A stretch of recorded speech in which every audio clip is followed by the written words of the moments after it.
We're going to have to pay them some money, have a subscription service, pay them to write some analyst reports, things like that, to get favorable reviews that come back out of them. So the analyst firms out there and their ranking systems, such as Gartner's Magic Quadrants, are seen as favoring vendors who contribute the most to them financially, calling into question the fairness and the objectivity, of its rankings.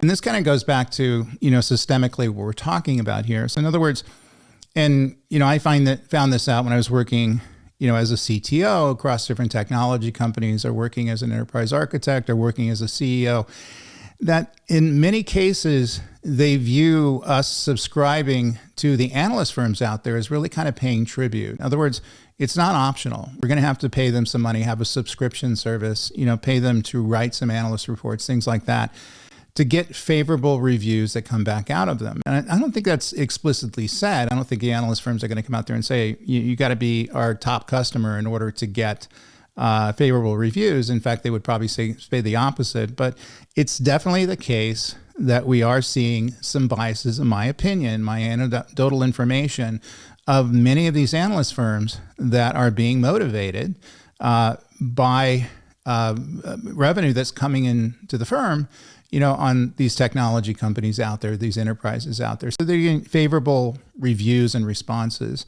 if they're a subscriber. But, based on my data and based on some of the feedback I got from some of the stuff I've done in the past that talked about this, I just believe that to be true.